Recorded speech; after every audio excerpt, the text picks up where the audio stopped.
Imagine you are in one of the most expensive, safest, and most exclusive places on Earth. You are surrounded by friends, celebrating the new year, music is blasting, everyone is happy. And then in less than 60 seconds, that paradise turns into a gas chamber. The exits are blocked, the ceiling is melting, and 40 people are gone, forever. This isn't a movie scene. This is the reality of what happened just 24 hours ago. Hello everyone, welcome back. Today we are looking at a tragedy that has shaken the entire European continent and raised serious questions about safety standards in the world's most developed nations. We are talking about the horrific fire at the Crans-Montana ski resort in Switzerland. Now, before we get into the geopolitics and the investigation updates that have come out specifically today on January 2nd, we need to understand the geography. Crans-Montana is not just any town. It is in the canton of Valais, deep in the Swiss Alps. This is a playground for the wealthy, a place known for its luxury and historically its safety. But in the early hours of January 1st, 2026, the Constellation bar became the site of one of the worst tragedies in modern Swiss history. Let's look at the numbers we have received as of this morning, Friday, January 2nd. The official toll from the Valais Canton Police stands at approximately 40 dead. However, there is confusion and chaos regarding the exact count. Just a few hours ago, the Italian ambassador to Switzerland, Gian Lorenzo Cornado, stated that the death toll might be as high as 47. This discrepancy tells us something crucial. The situation on the ground is still fluid, and the identification process is proving to be a nightmare for the authorities. We also know that over 115 people are injured, and a significant number of them are in critical condition with severe burns. So the big question is how? How does a modern building in Switzerland, a country obsessed with regulations, turn into a death trap so quickly? Based on the preliminary investigation reports released today, we have a terrifyingly clear picture of the sequence of events. It was around 1:30 a.m.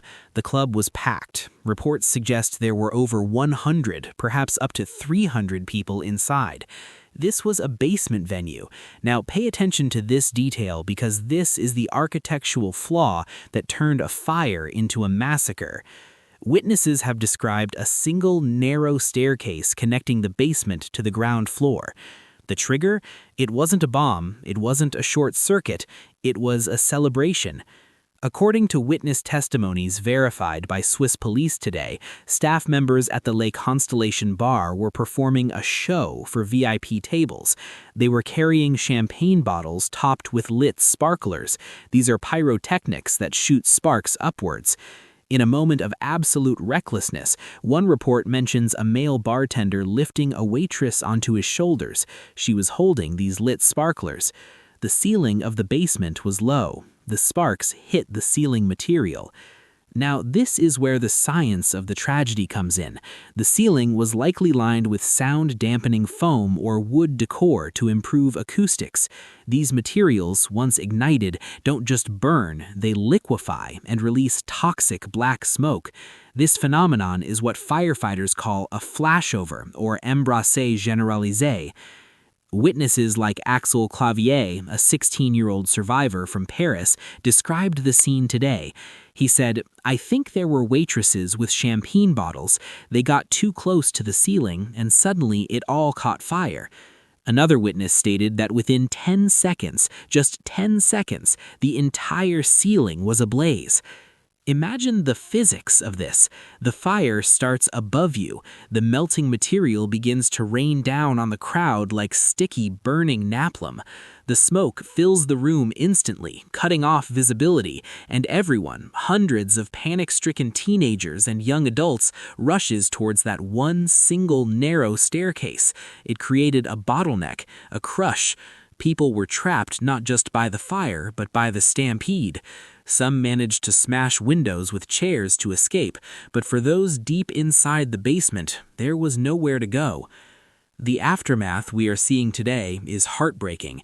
The Swiss president, Guy Parmelin, has declared 5 days of national mourning. Flags are flying at half-mast across Switzerland. But the diplomatic fallout is beginning today. This wasn't just a Swiss tragedy. The victims are international. We have confirmed casualties and missing persons from Italy, France, Belgium, and possibly other nations. The Italian foreign minister has been very vocal today because a large group of the victims were Italian tourists who had crossed the border for the holiday. The investigation has now been handed over to the Valais Attorney General, Beatrice Palude. As of today, Friday, they have ruled out terrorism. There was a lot of speculation on social media about an attack, but the authorities are clear. This was negligence. They are now focusing on the building's compliance. Was that soundproofing material legal? Was the single exit sufficient for the capacity? Why were pyrotechnics allowed in a low-ceiling basement? This reminds us of the Station nightclub fire in the US or the Volendam fire in the Netherlands 25 years ago. It seems we have not learned. We see the same pattern: flammable soundproofing, indoor pyrotechnics, and blocked exits equals mass casualty event. For the families waiting outside the morgues today, the pain is compounded by the condition of the bodies. Investigators have stated today that identification will take days, possibly weeks, because the burns are so severe that visual identification is impossible. They are relying on DNA samples and dental records. So, what is the takeaway for us? This tragedy exposes a blind spot in our perception of safety. We assume that because we are in a first-world country, the systems will protect us. But physics doesn't care about GDP. Fire doesn't care about borders. When you combine flammable materials with negligence, the result is the same in Crans-Montana as it would be anywhere else. We will keep tracking this story as the investigation reveals who exactly authorized the use of those fireworks and whether the club owners will face criminal manslaughter charges. But for now, 40 families have started their new year with the ultimate loss. Stay safe, and I will see you in the next video with further updates on this developing story.